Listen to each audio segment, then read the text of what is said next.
A very good evening.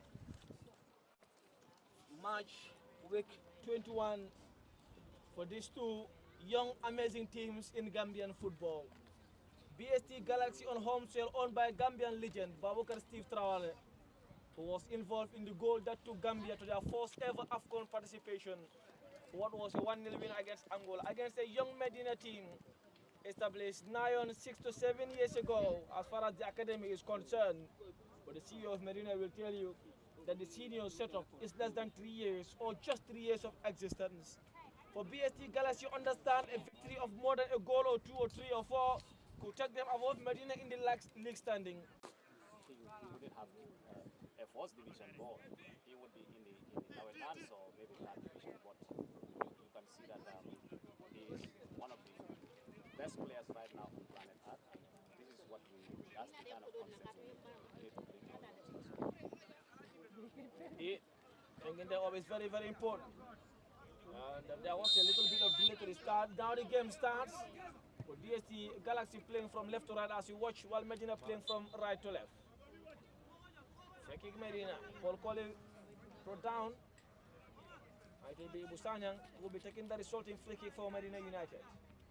Or leaving it for a defensive midfielder in Adam Majata, who has Jobo Kande, the right side centre half alongside. Was long first time looking for Paul Colley. Face to face with Fallon Yai.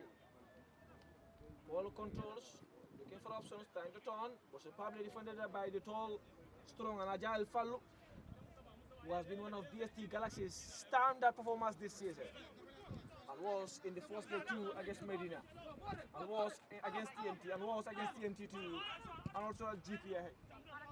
And Sumana Gomez, his partner today also had to repair the call him and just play on the right. Ibu Sanyang tried to get it back in the area, but to the gloves of Mohamed Baji. Well, talking about versatile players, Ansumana Gomez, the right side centre half, can play as a right fullback, can play as a left fullback, can even play as a midfielder or winger if you may like.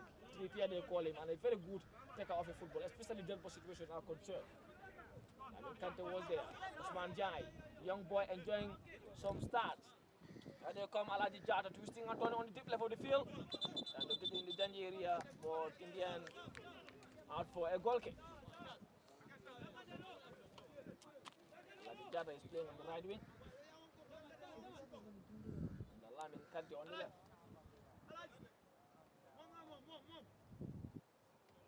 Kante. And Keita. Looking for Adama Jata, but Usman Jai doing well to off-stroke him. And the Jata. Back to Jobo Kande. Still long looking for Paul Colley. Was hit heavily at the back by Fallon Jai. Omar Jabang, the number 11, was obstructed. Omar Jabang scored the only goal in Medina's BST encounter in Basori in the first leg. Yeah, you are going to see a very, very difficult game approach. BST knows that Medina has one of the leading strikers in the league, so they have been very, very cautious. If I'm going to preempt, I'm going to see them go man-to-man on Paul Colley. Also, I'm going to see them try to stay tight, go and quick kick, because BST has pace, so you have to stay tight.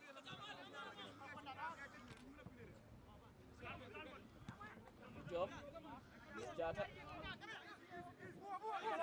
Jaju not talking today. Alamajara could not keep it, but Indian won it against Usman Jai. That was blocked in the middle of the park. It resulted to a Medina United's free kick. It will be Henry Joe who will be taking that one.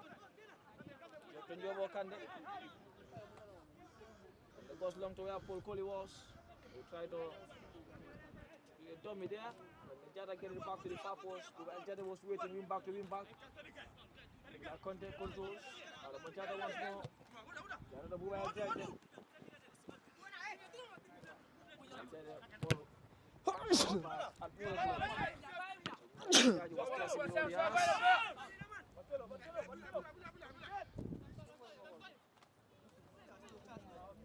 Defensive midfielder Molami Marong leading the communication charge for BST Galaxy.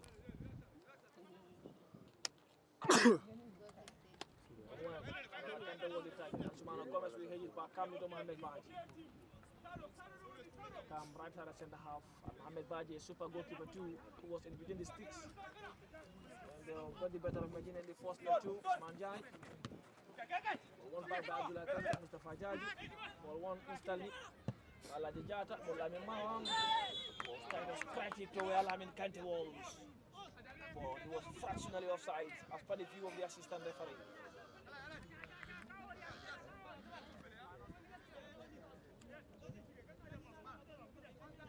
Tactical battle is turning out to be some.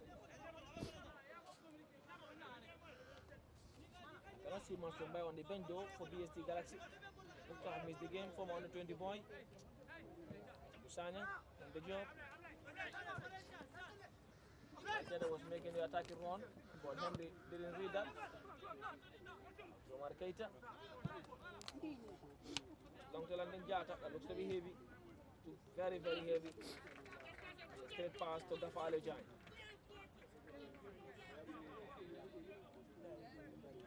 Full back, Malam Baji will be taking that one for BST Galaxy. President, the CEO Boga Steve Traore, is on the ground watching. Musanya, calmly. And then Jata, Yowokande, the ball call. Falunja will definitely win the air duel there. Adamajata, that's the back, Maron, trying to keep it down. Super pressing there, wonderful play by BST Galaxy. Usman Jai was trying to attack. Abdullah Kante went flying on the ground. That was a good pass to Adama Kante. Who controls. Abdullah Kante. Jai. Abdullah Kante. Holding into the calm. The job.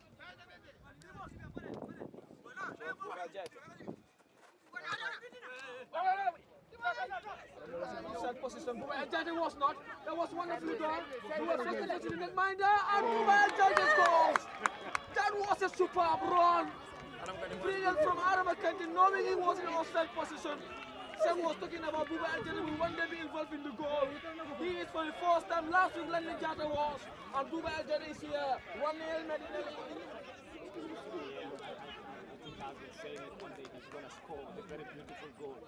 So from the onset of the play, I think you will have to give credit to Adam Ajada, who is very passive to allow play to flow, and Buba Aljani took on the initiative. He knows that he was not offside, and then he went for the run. Good control, good dribble. The technique works perfect. He waited for the goalkeeper. The goalkeeper was waiting for the other side. He put it right where the goalkeeper was. That was perfect. It was perfect from the beginning, perfect at the end. Now you see the captain of BST Galaxy go to the assistant referee. If Adama Kante interfered, it becomes an offside, whether he touched the ball or not, as far as the rule is concerned. If he does not, it is not an offside. And that can only be described, it's only under the discretion of the central referee. But the question is, why would the BST Galaxy players wait for the flag of the assistant referee when the Red Football could have easily collected the ball? Yeah, so that's why coaches, you need to train your players. I'm not saying the coach of BST didn't do that, but sometimes things can happen. You are a player, you don't hold the whistle, so you have to play until you hear the whistle. Because anything can happen. The referees, like I usually say, they know the laws, they apply, they interpret. So first they have to interpret, and then they apply the laws, because they know the laws. So first they have to interpret, and then they apply. So this comes in the place of interpretation. Kante knew he was offside, and then he stood passive. He does not want to have anything to do with the ball, and Buba Aljani took on the initiative. That's a good goal. Yeah. And if you look at the AR, assistant referee, he was right on the spot. He saw everything. And I think the central referee also was not far from the action. And this is very clear. It's a goal, 100%. The finish does not look to be a fullback finish. That was a super one. Falunja is down. That would be a huge blow for BST Galaxy. They are solid defensive center back, left-sided. Will be okay to continue, knowing Fallu is a beast. Gives his all to this team, fires to the very end. Strong center back too, Jaba, Baji. Jara was reading that. Back Sili to Ibu Sanya. Was unable to keep that ball and play, resulting in the BST Galaxy throw. Baji Mala will be taking that quickly. Or will be looking to launch one into the penalty area. What will be in description, mini corner. Baji goes long. The Jara package one more. And for another throw for BST Galaxy. Baji is taking that one too. Central referee is showing that everything around the penalty area is okay. Before life resumes, Usman Jai is waiting for a pass. I wonder whether he was the target. Landijara did justice there. Adam Akande tried collecting Mustafa Jaju, but for another BST Galaxy throw. Baji to Kante. Kante controls. Landijara pushes. Usanya continuing his play to Paul Koli. Falun Jai Bulgara as he hits it back to Mohamed Baji. He trusted control first time. Baji clears. They are continuing to back to Mustafa Jai.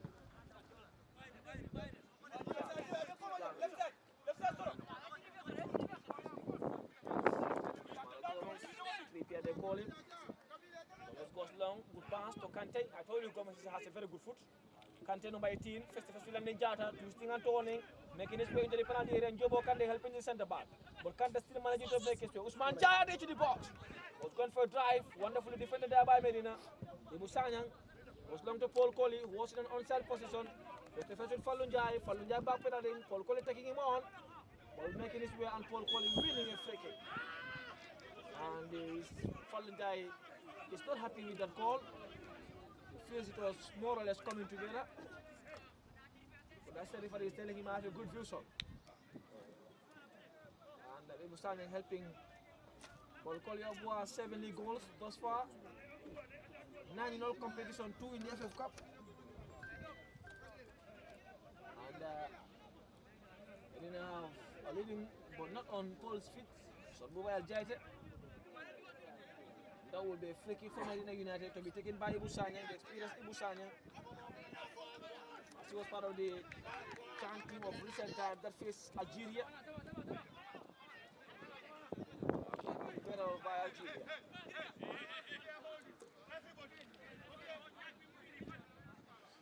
Does not want to see holding in the penalty area. Ibu Sanyang delivers to the far post. That was a heavy one. But they will try to keep that in play for Medina. It's not another free kick for Medina here.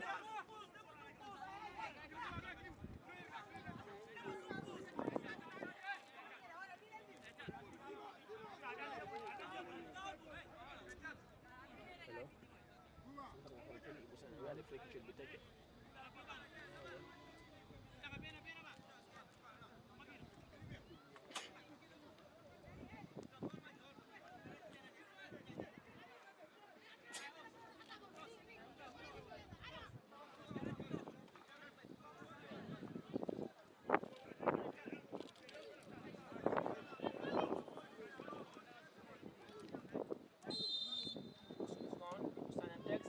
One. And the job was the last contact was on BST Galaxy's player. The throw will be taken by Landing Jata. As Jata gives the 3 centre halves to come back to position. After the test, let's say. BST they are playing an orthodox 4-3-3 formation. That was wonderfully done. Ball is out. United throw. Getting into the box, but he touched Fallu on his way. It was heavy. He apologizes. Landing Jana delivers. Baji carries calmly. As a centre forward, Lamin Mana was making an attack wrong, but he was the only one. Baji feared it was enough. Paul was strong at that position. Alamakanda was telling him move away. Paul failed it.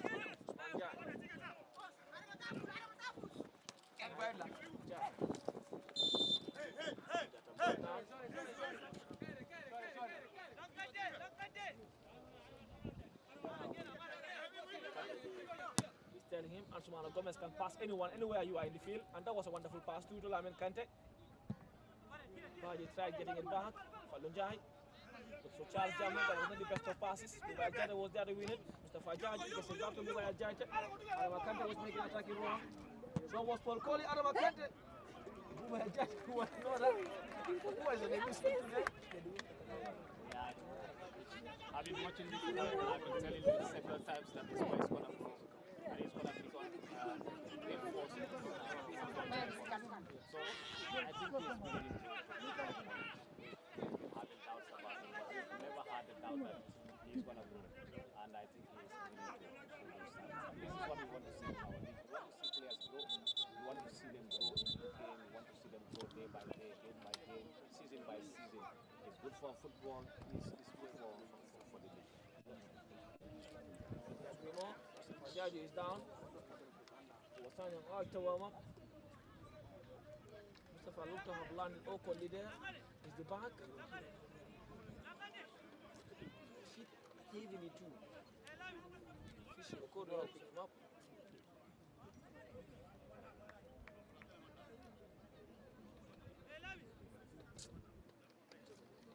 Very beautiful.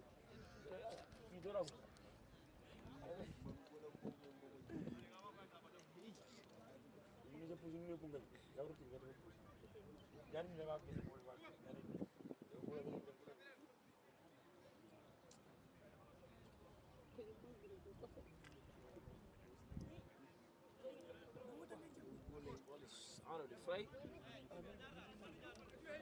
Many other games ongoing at the minute. Still in the early stages of this contest.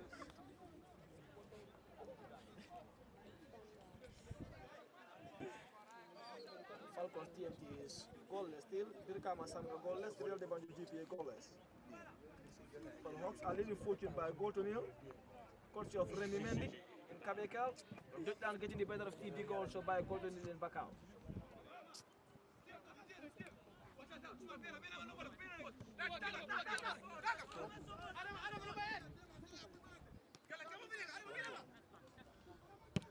Jata Alaji delivered. That was a good one.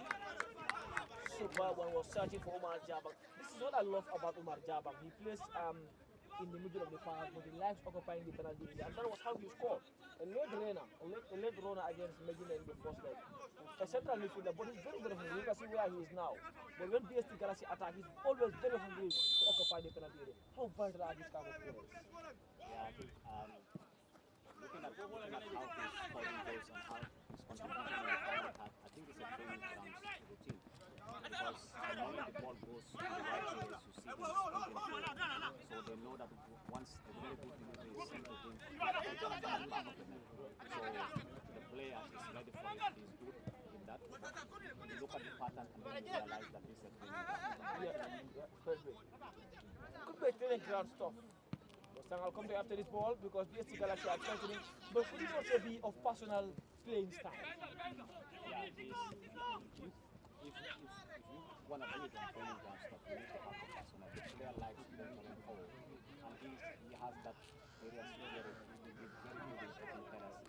So definitely they will have to use him as one of their tools, one of their targets when they go to the right place and then send those things. So a player likes going forward, he has the speed, he has the legs, he has the stamina, so why not use him? Absolutely. And he's down, Omar Jama. Him we are talking about here. He's going to go back to the bench. Looks okay now. But Fortune losing, and they are competing at the top of the table. They also draw last game at Box Bar. Trying to remember who they played against. I was on the ground. It was against the Gambia Lion. And here they are also losing again Hawks for now. Consistency is a problem in the top half of the table. It just tells you the quality of the team. He's very competitive. It's going to be very, very difficult for you to stay on top of the table for like 2 weeks, like 3 weeks. I think Post Authority will do magic in the first round, but I don't see them doing that this time around. They have to win a game in the second round. Yeah, the football in the country has taken another dimension. are improving very well. Coaches are doing their homework. Things are just getting better. So for you to have that 100% consistency and occupy the top spot for 2 or 3 weeks is going to be very, very, very challenging because of the quality of the team, the quality of the players, the quality of the coaching. I think it's going to be difficult. You have that, you just have to stick to the magic that you are using to prepare yourself. Right. Jata.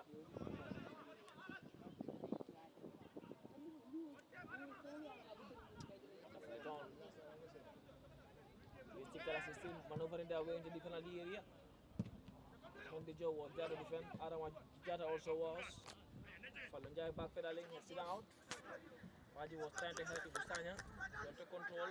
Baji did. Usman Jai, young player, doing his best to maneuver past problems. I mean, Kande keeping the ball in the play. Face to face with Njobo Kande. Kande. Witting Anthony, Usman Jai, young versus the young Mustafa Jaju too. Mustafa Jaju won the battle. Paul Colley also winning one. Looks for Mustafa Jaju on the far side. Adama Kante was in the penalty area.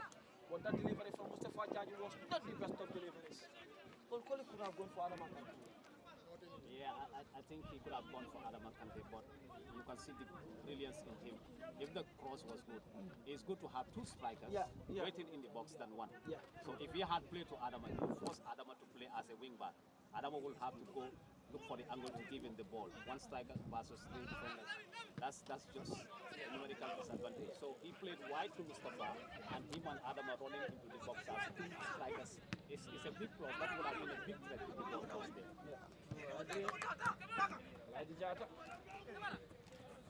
Jamie continuing his run. Charles playing as a fullback. Most of the BST Galaxy's game are watching the first one. Charles was playing as a winger. Today as a fullback. And Usman Algame dropping to the centre back position.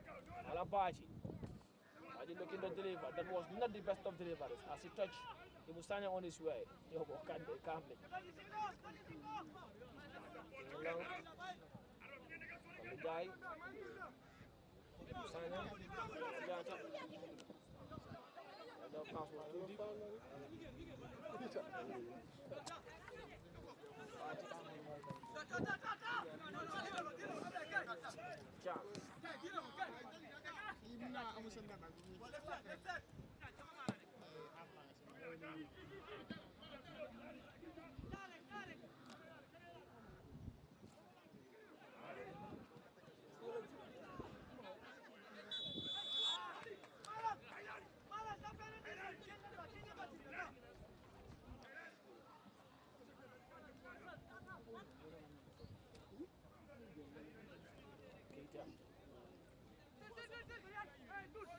Shot the ball.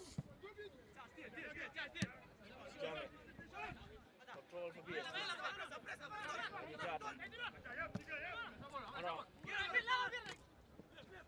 He's part of the Charles and Abdullah Jata.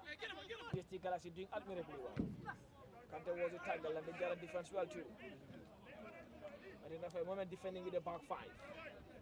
Jama, Bachi, Jama, Njai, Faldo for BST Galaxy.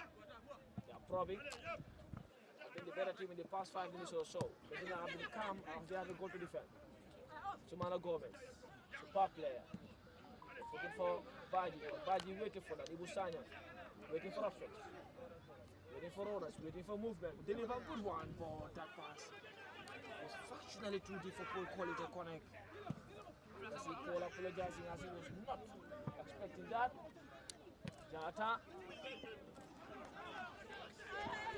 around the center forward was waiting for a good pass, but the pass never came. Jata.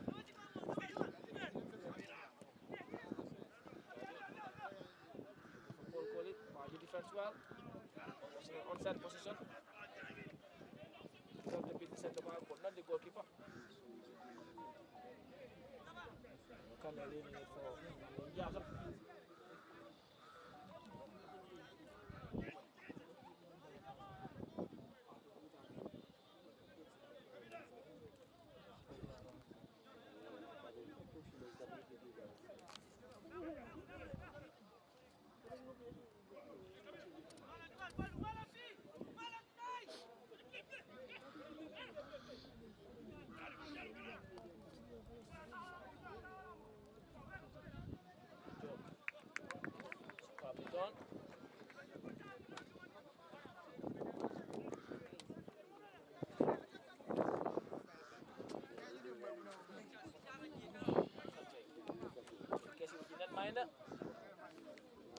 fair game since the goal. BST Galaxy have been probing, they try to find the spaces. Medina happy to defend that important goal for now. Yeah, like I said, you are going to see a game of two sides here. One team trying to use ball circulation and pace. The other team will try to sit deep, try to stay tight and work on their counter attack because they have two deadly forwards against it and Adama Kante. So this is the kind of game you will see.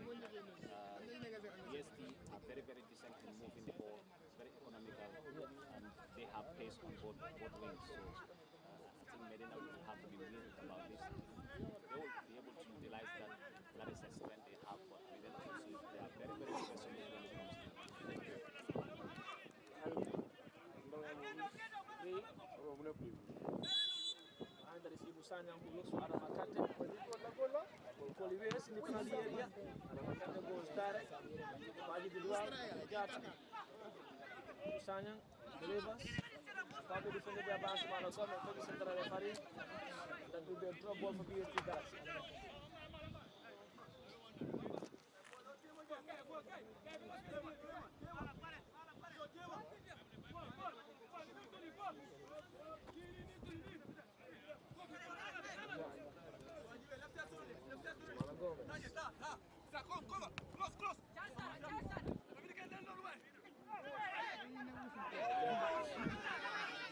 The referee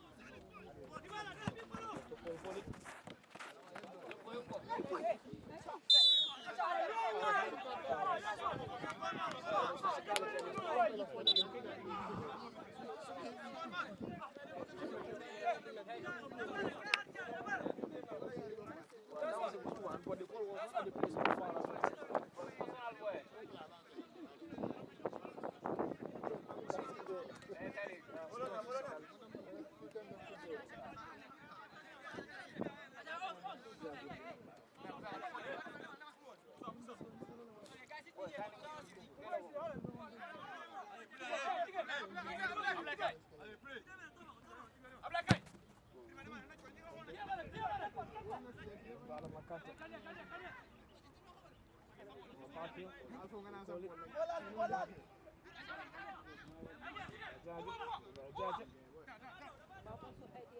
Jama defending well.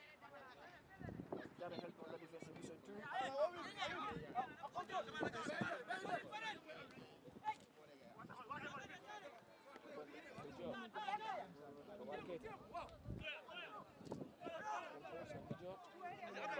That's a good one.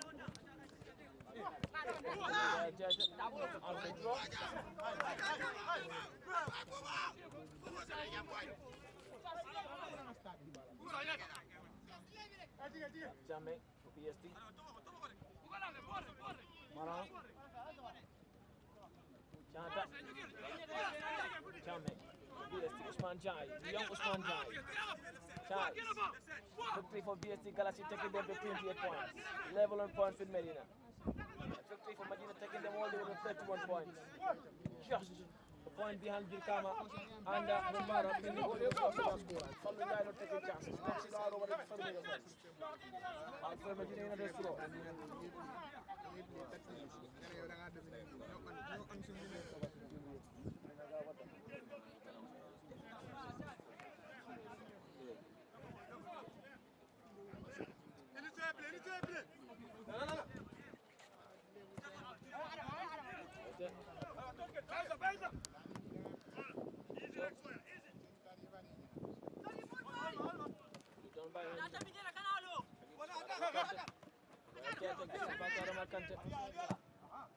Waiting for the road of landing Jata. Was good. Very strong.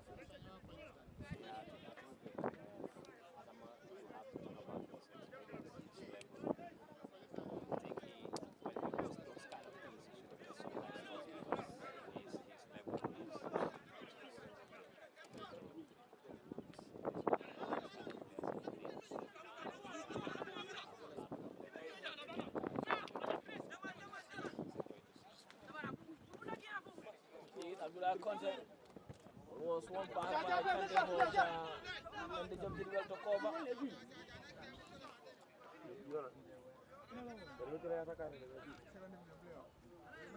Jambe.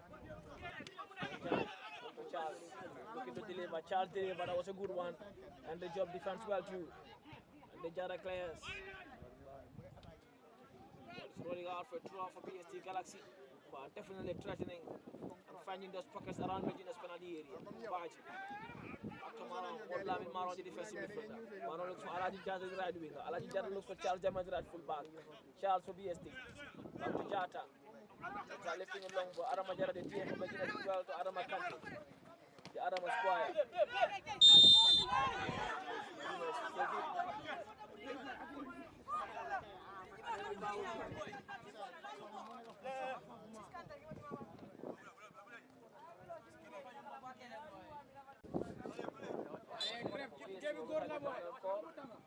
The falls are too easy, too cheap, too soft.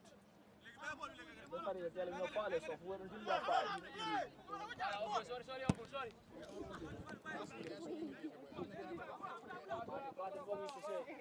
That when I whistle a foul and you come to me against him, hearing at that foul softness, I'll wait for you. He said what he reminded players is, I'm waiting for you until you are foul and you come to me. So he's one of the most experienced referees England ever have. When I whistle a foul, you come to me complaining. I'm waiting for the moment you are foul. I will see whether you will come to me. So if you disagree with my foul whistling, if you are foul, I will not give you a foul. And then we'll see who feels it. You agree with that mindset? I have, because you cannot be a hypocrite. You have to stand for one. Yeah. Because if you have to trust the referee to call that as a foul, so when he call against you know, you have to respect it. So when it is for you and he does not give it, you also have to respect it. Because you don't trust his judgment on the first one. Why would you trust his judgment on the second one? It's just funny. Yeah. I spent last night watching that interview for the podcast. Around the BST guys, the DM was complaining on that foul. Adama Kante. Keita.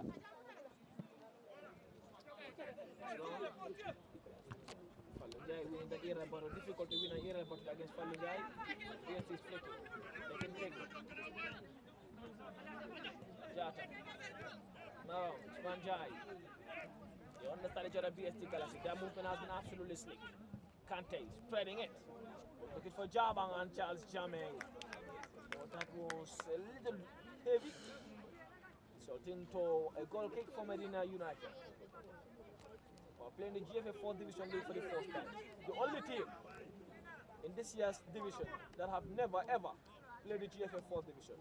Marquez, there's a toe poke. Kante keeps it.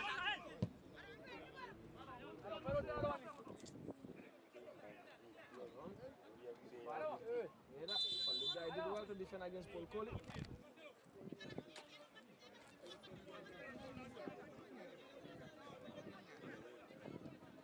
Falunjai is having all corrects for now against Paul Coley.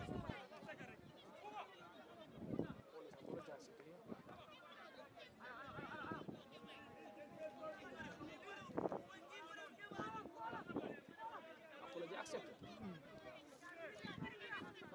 You have to fight, you have to battle, but in the end, you have only one objective to win, not the intention of hurting one another.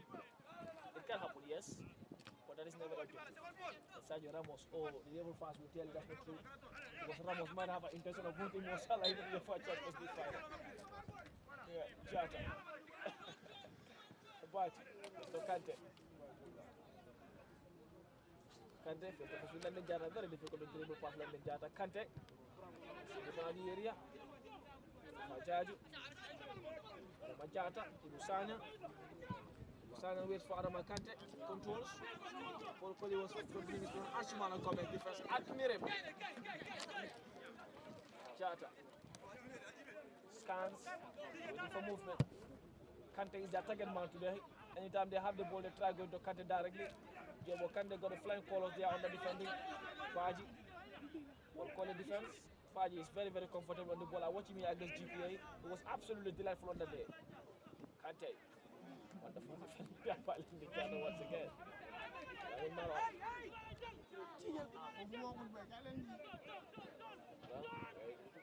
Model plays the wall. Maran. Boy. They have a target in Kante, that is their winger, Lamin Kante, number 18. They are putting so much balls on him, and he's on a side where Medina's best charging fullback is in London Jata. But they can try on the area of Alain Jata. That's why you have to look at it. Yeah, I think it's gonna be difficult. BST has facing players. They have facing players, but in 1v1, I'm not saying against other teams, but only 1v1 is difficult to beat people like Conte. Only 1v1 is difficult to take on London Jata. So they have a big problem. They have a big challenge here. They have to go past these players, and that's their game approach right now. They're trying to do this thing with all the play. So if they have to give them that 1v1, only 1v1, it's gonna be difficult. If they have 2v1 situations at times or 3v2, it's gonna be easier. But 1v1, London Jata isolated with their players is gonna be Hajabi did well.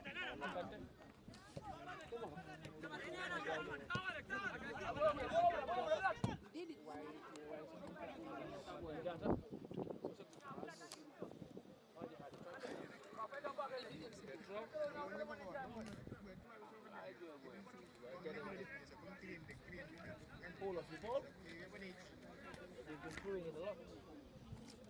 Let's be telling you one another. The sting on BST Galaxy. Jata.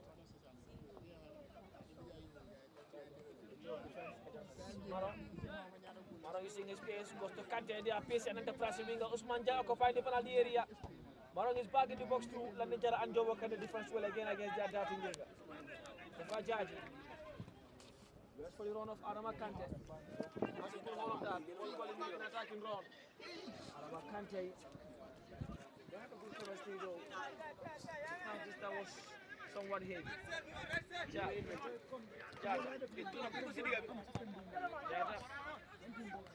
Jaba, Amar.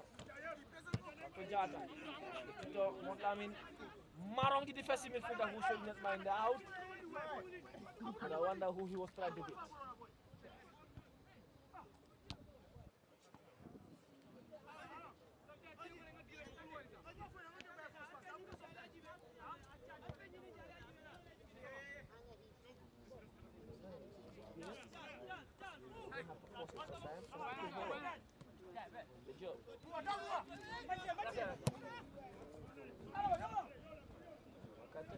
Makanta was waiting for where the ball was now. He was no longer watching the ball. I think he was feeling it on top of his head. Experience.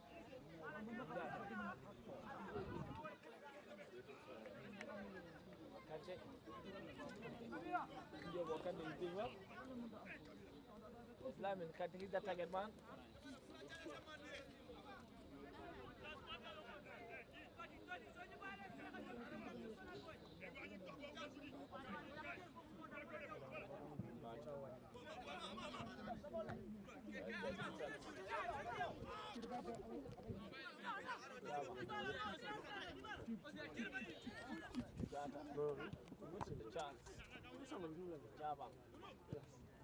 The penalty area was begging for a touch. But little heavy for Lamin Maron. It was whiskers away from the head. maybe they can use that style of play now, but if you want to go 1v1 style to go beyond the process and line is going to be difficult. I think if they can whip the process early, I think maybe they can come with one of the goals. But I think they have to change their approach because well, a lot Conte is of course Medina has a rest of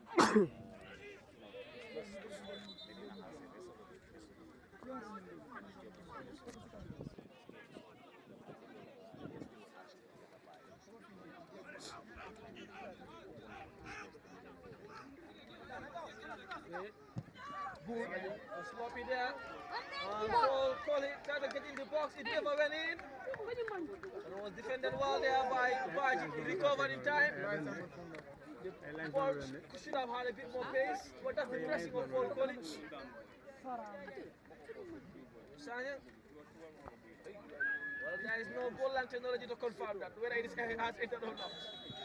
But Should there have been a power on that ball, but ball was going down. I think he lost his balance, he lost his speed, and then he was already down. Weight of his body was behind the ball, so there was nothing he could do more than that. That tackling the ball. By a stroke of luck, I think BST is still alive. They had gone swimming down the road before that.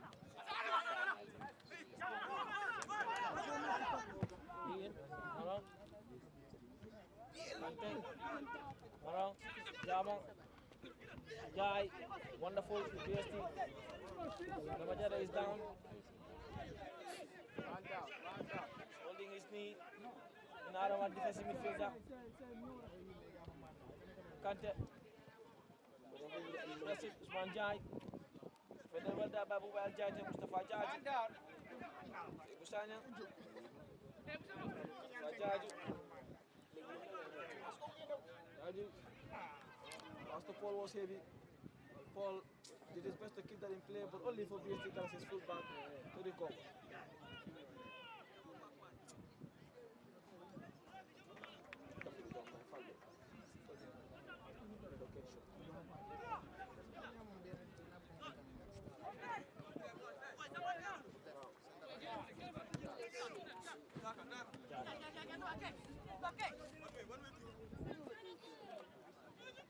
Jata is not a winger that goes to the line, he's more or less inverting the middle of the park, so Kante is the orthodox winger. That's why they're trying to put him on the ball and the Jata. Having all correct for now.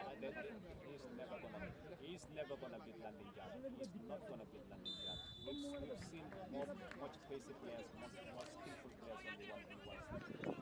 Landing is never gonna beat him. So you just have to respect him. Try to play with your team. If you want to go with him, every time you get the ball on 1v1, that is his specialty. He's gonna get his game. Call it. They're going to spray into the penalty area. They call it brought down. So the referee. Pushing with the shot. Yes, for goal. That's funny if you say that. So okay, you don't give a penalty. It's never that was a contact. It might not be enough for a penalty.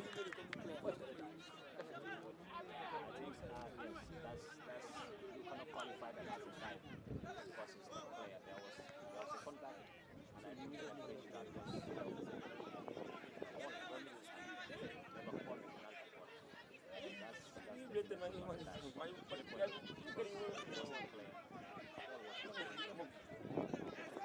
we know him to be very, very smart.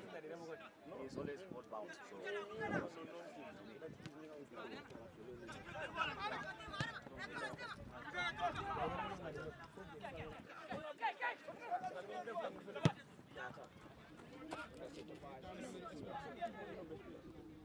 waiting for the ball.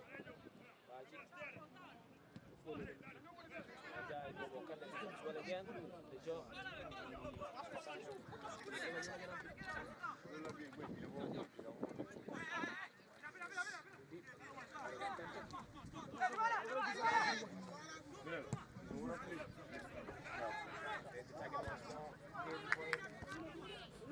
For a draw from Medina. With 3 minutes of normal time in the first half to go. We'll get a 6-minute goal. Is thus far the only difference. Throwing a defensive howler. Dafa Alijan is still complaining on that card. On full call there. The fourth official giving him some stern warnings. Vacation. Njai. Police should now be careful. Police. This is not a hard one.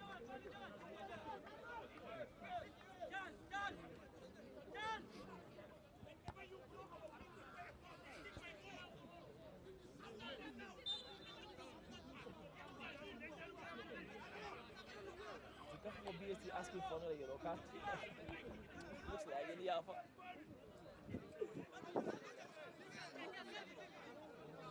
Again, more or less.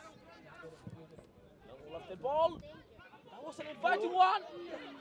And how did it not go against the big question? But BST Galaxy have not been that close this evening. Sloppy defending We were caught nothing for a minute. And BST Galaxy were very, very close to that leveler. But close is not enough. And here comes the corner. Left full back behind that one. As Amsumala Gomez went for a pass, Umar Javan two alongside. Amsumala feels Umar Javan, Mustafa Jaji is closer to the corner zone. They need yards. Javan delivers. That was a good one. Ball engineer for defending. Ibusanya will clear. Ball picks in by Marang. Jatarada who tried to reload. Falunjaya for a minute serving as left full back. Delivers with his weaker foot to the far post. Where Buba El Jate was. They sit down anywhere would do. Jal Jame. They sit to Jabang. Jabang tried to turn. Buba El Jate closing him down in the best way possible. Down to Marang for BST Galaxy. They are stretching, they are lively, they are enterprising, they are pacing. They are finding those spaces. Jabang. Jabang turns, switches it. The Fallu, who is still playing left full back, but Fallu could not kick it as Usman Jai was waiting for him. The ball rolls out for a Medina United throw. And Jata goes to Arama Kante. Good. Arama Jata. Jata to Mustafa Jaji. Jaji turns in tight spaces. Ibusanya was waiting for the run of Buba El Jata, who was in an outside position. Was waiting for the run of Paul Collie too, but that was too heavy from Buba. It did connect landing Jata on the far side too. Wing back to wing back. Arama Jata. Mustafa Jaji was waiting for support. Jaju. Forced it and turn and Jaji winning a free against Usman Jai. The two youngest players cutting very well down the middle of the park. And Usman Jai apologizes there. Lifting him up. Although Usman disagreed with the call from the central referee. But respected it.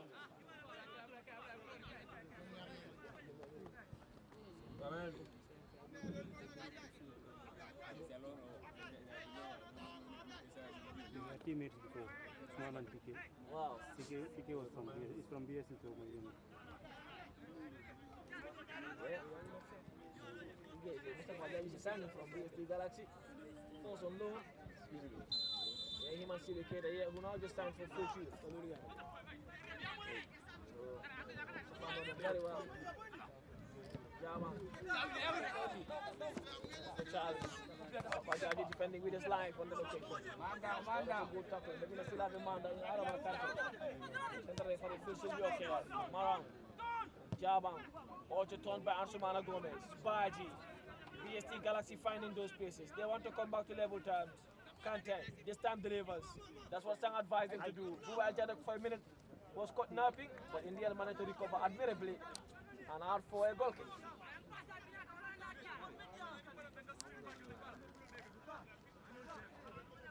Get behind that for Medina. This time is going long. He's not interested in starting. Playing under his discretion.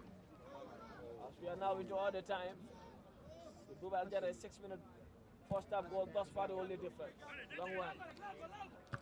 Falunjai is winning all the aerial battles for now. Very difficult to win an aerial duel against Fallu. Very difficult to win a duel against him, not aerially. Ramajata. Ball Collie once and Ball Collie gets it. He was in an onside position. Making his way to the penalty area. Waiting for the run of Arama Kante. Ball down, that pass never came to Arama.